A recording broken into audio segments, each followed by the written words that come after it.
Alright, today we have Caesaris De Bello Gallico, Book 1, Chapter 2, lines 13 through 18. And let's go ahead and get started. So the first thing we have is these his rebus. Obviously go together. And there are other dative or ablative. We previously looked at, I'll just scroll up here to our previous translation. We were talking about the situation these Helvetians are in. They're bounded on all sides, and we're going to have a solution for this. And so these are going to be these his rebus, these things. These are going to be these things. So I think that really we're going to have this idea of causation and means. We'll go ahead and do ablative right here. By these things, or perhaps even with these things.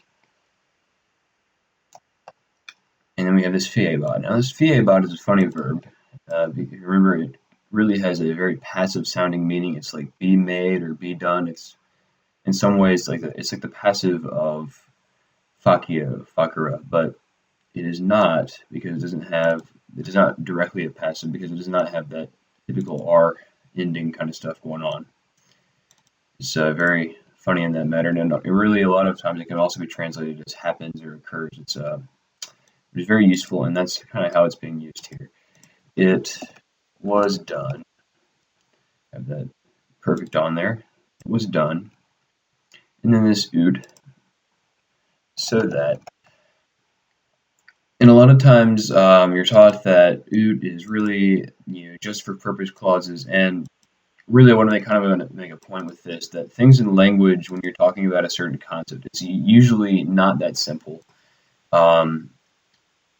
It's always it's a lot grayer than it seems. Things are never black and white. When you see ood, it's never either that as or so that meaning.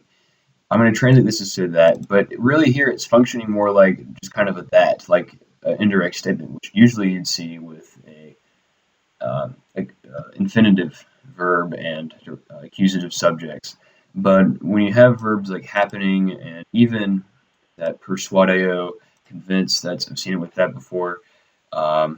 These oods are used with certain types of verbs to really just have a meaning of indirect discourse.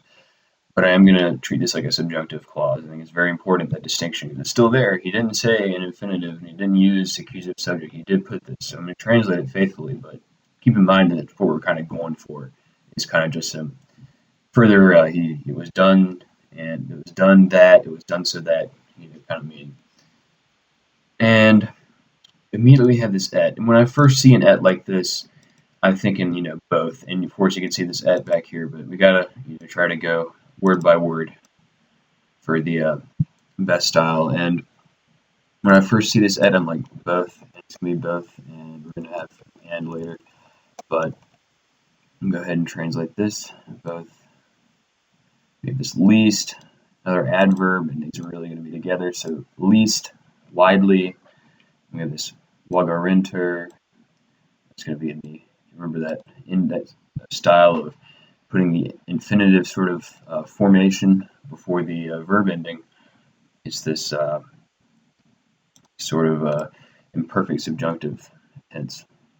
And so both they wonder, they should wonder, and there's of course no direct translation in English for the imperfect subjunctive.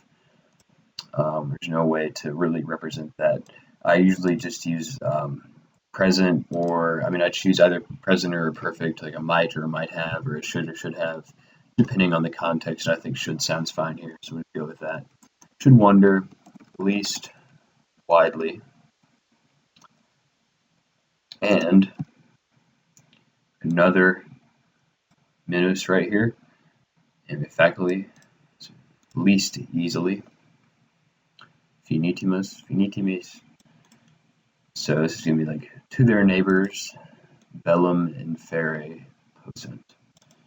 Possunt, same imperfect subjunctive formation there with the posse plus the verb ending, and they should least They should be able to, we have this bellum inferre. It's kind of like bring on war, initiate war. I'm just going to say bring on war.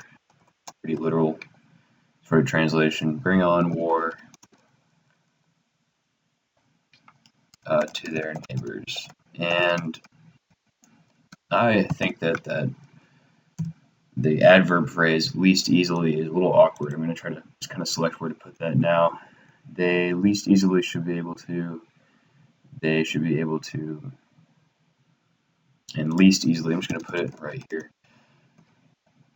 Right where it is, right after the and in the Latin. Writer makes the choices on purpose. And then I'm going to just go down here. We have this qua ex parte homines. We first have this qua ex parte right here. And we see yet another usage of pars partis feminine. And that this is really going to mean like a portion, or kind of, it's really referring to this statement and this reasoning that they could, because they're bounded, because with those things mentioned, they're not able to do these things they want to do, and from that piece, or portion or part, it's really just referring to this reasoning.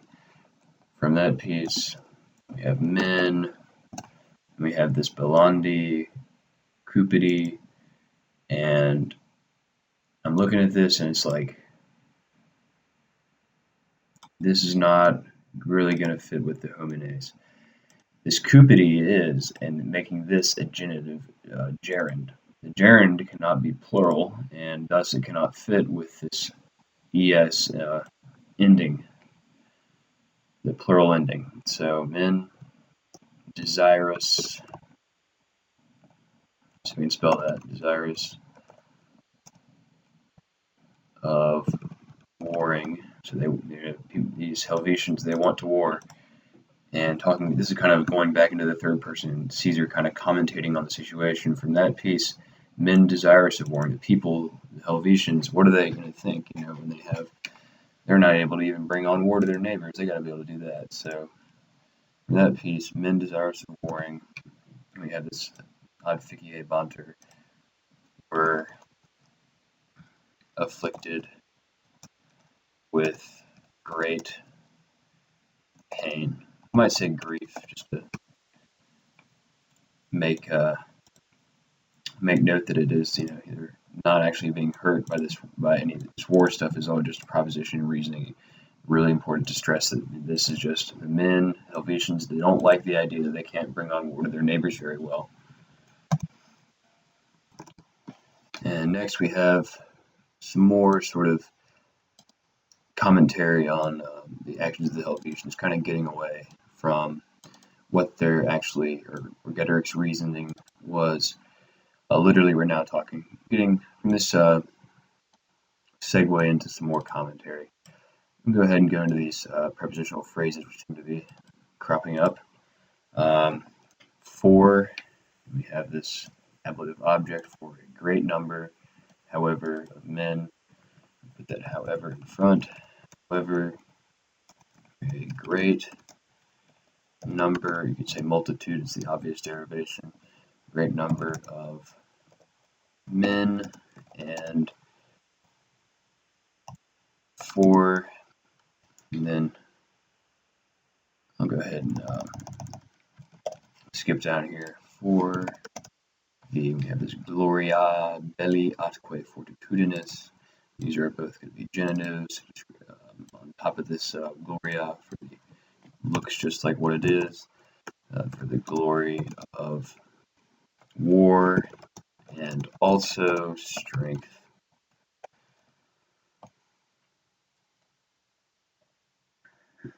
And in a way, these fors are being used differently, and so these pros, really what I'm going to say is, pros are being used differently, even though it's the same word. So I'm going to actually translate these differently. And so I'm going to say in here, in front of, or before, So here we're talking about, this is kind of a cause, like what we're interested in. Well, this is the people who are seeing the situation. So for a great number of men, and before the glory of war, and also strength. And finally, we have these last few words here, and we see this accusative, say, finesse, a lot of, and then we have this infinitive, it's indirect discourse, and we have this arbitrabanter. So narrow, they, this finesse and this angustos, these go together. They're surrounding the subject, even though these are in the these are all in the accusative. See, this is the subject because it's going to be they, and they have narrow territory, and they're thinking this, so they're considering this. So comma here, and we're considering, they were thinking